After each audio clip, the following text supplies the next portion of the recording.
The first part of the movie takes place in Berlin during the Second World War. Hitler is with a man named Keppel, who helps people change the way they act. Hitler says that he doesn't like how people have been meeting Keppel. He says that even though the Nazi salute is old-fashioned, people should still show respect by raising their hands to their wrists. Then, he tells the story of how he did everything a person could do to destroy the enemy's roots after they desecrated their land. He doesn't understand why German is here and finds it scary that he is too. In the next scene, he wakes up somewhere in a forest, on the ground. When he looks up, he sees that the enemy planes aren't there. He thinks that they may have taken a break. All of a sudden, a ball comes rolling toward him and stops right next to him. He stands up and walks past the bush toward a building. Then, 3 young children come up to him and ask if he is okay. Hitler sees them and thinks that they are the country's future. Then he asks where the street is. At that very moment, a reporter named Fabian Sawatsky is using his camera to film the kids.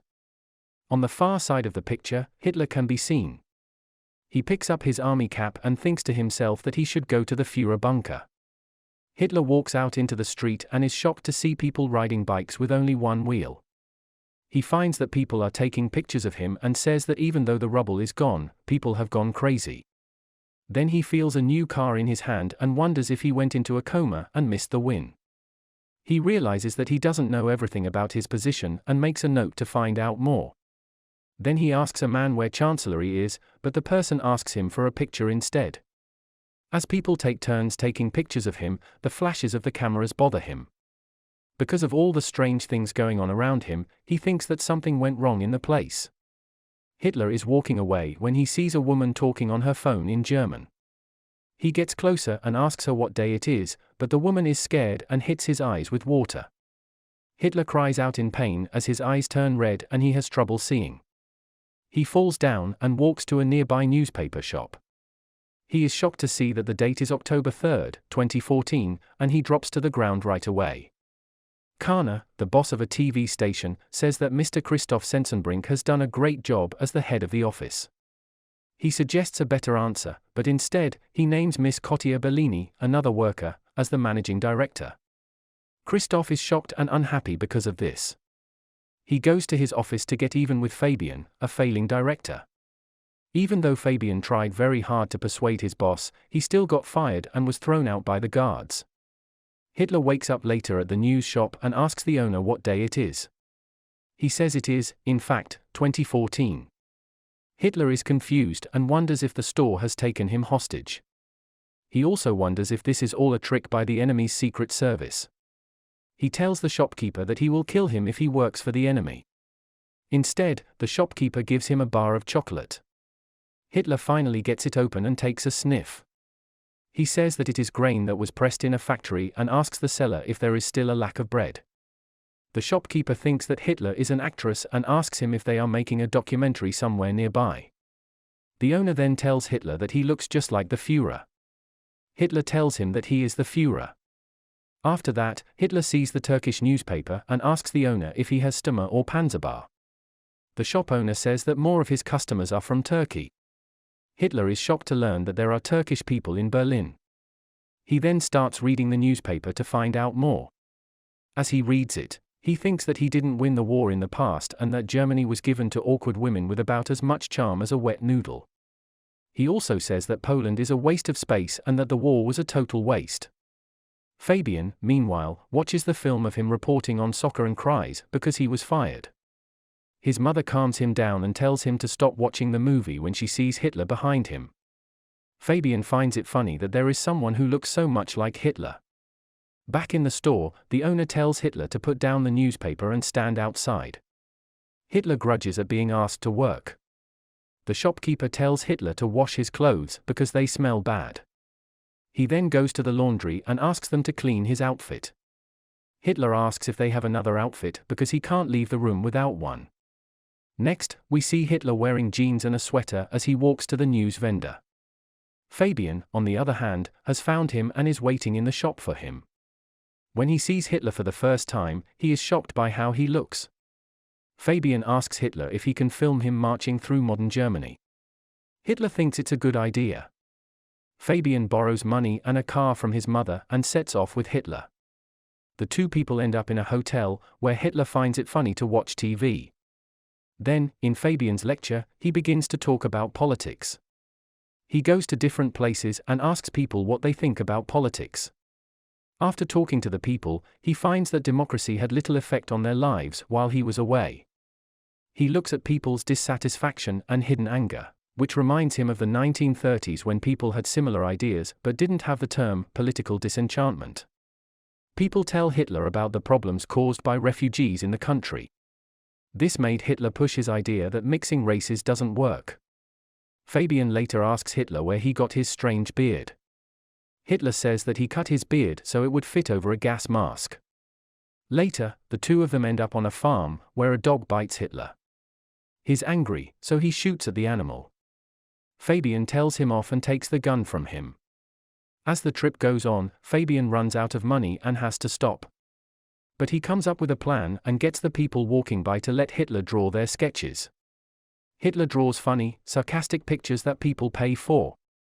After getting enough money, they keep going on their trip. Back in town, Fabian shows Christoph a video clip of Hitler. Fabian put the movie on the internet, so a lot of people have seen it. Christoph is amazed by how many times the video has been watched. He asks Fabian what Hitler's name is and how to get in touch with him.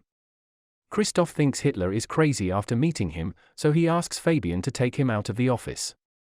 Before he leaves, Hitler goes into the office of the director and asks her to help him save Germany. Bellini asks him about the plan because he is interested in the idea. She quickly tells her helper to make sure that the Führer can be shown on TV in the right way so that Hitler's ideas can be heard. Hitler out. When Christoph hears this, he hires him as a kitchen boy and tells him he will move him up when a new editing job comes up. Later, Hitler is given a place to sit in the TV booth. Christoph asks Kromeyer to help Hitler learn how to use a computer. Hitler talks about the computers of his time and calls them one of the best inventions. Hitler wants to join the mail, but Kromeyer tells him that his name is already taken. Hitler grunts when people use his name without permission and tells her to use New Reichschancellery, because that's what he liked. Christoph wants to put Hitler on Whoa Dude, a live comedy show. He is still angry that Bellini got a raise instead of him, so he plans to make things hard for her. He wants to bring up racism by making snide jokes about Jews and getting rid of Hitler. The show starts, and the host, Witzigmann, asks Hitler to come on stage. People in the crowd talk about how Hitler looks, but when he looks at them, the whole room falls silent. Hitler breaks the silence soon, but he doesn't say the lines as written. He says that he is supposed to tell a joke about immigrants, but he won't. He says that TV is a great human invention, but the shows that are shown on it are nonsense. He talks about problems like poverty and unemployment and says that the people of the country are going toward the grave without realizing it. Hitler says that he will fight against TVs not only until they show the void but also until he beats them. Everyone applauds him and likes the idea. When the host Witzigmann sees how famous Hitler is, he starts to feel jealous.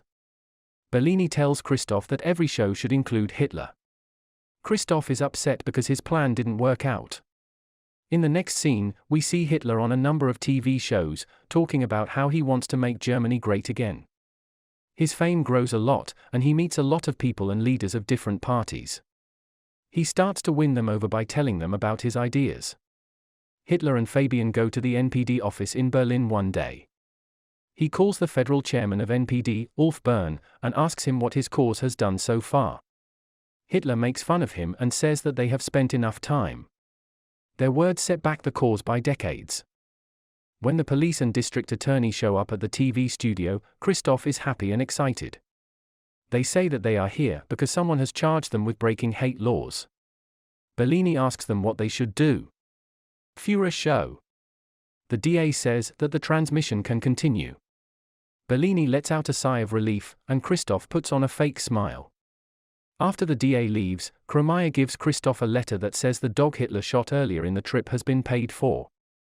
Christoph is happy to get the letter because he thinks it could be a way to make trouble. Then, Hitler is put on a TV show where he is asked straight questions about what he did in the war. Hitler tells the interviewer that he wants to reach out to people, but the interviewer tells him that none of his actions can be explained. He plays the video of him shooting the dog for him. People are upset by the film. Hitler is angry and tells him he will do the same thing to him. He also says that he will use their studio as a place for tanks to park.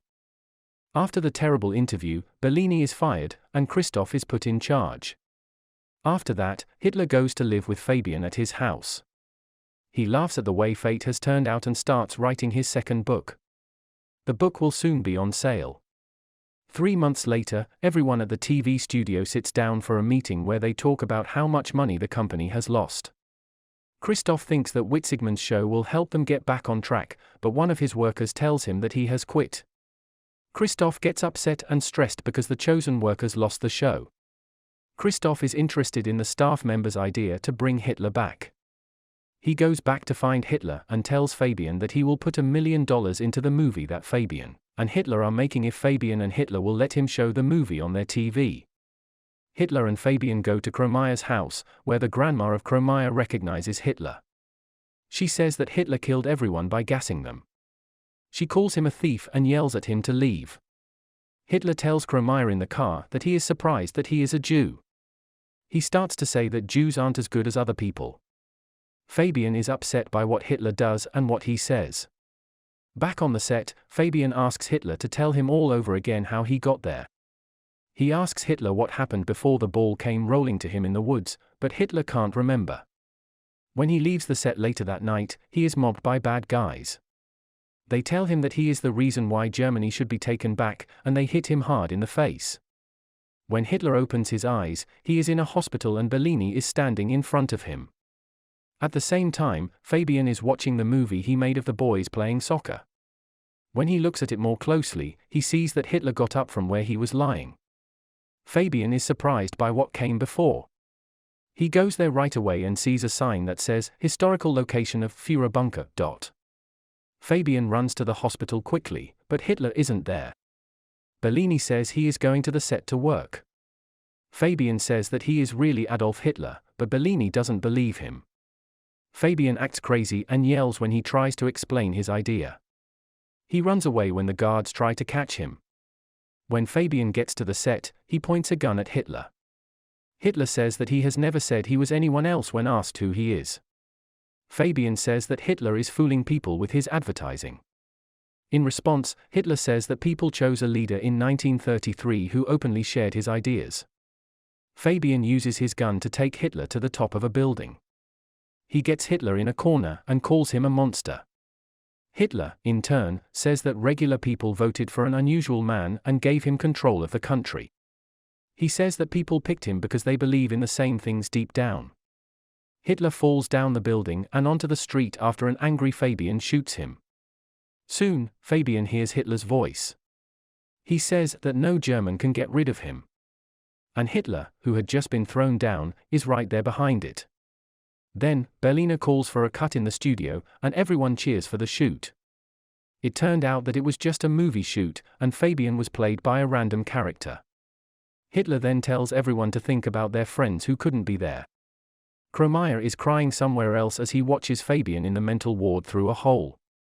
After the movie does well, Hitler and Bellini are busy signing autographs and doing interviews.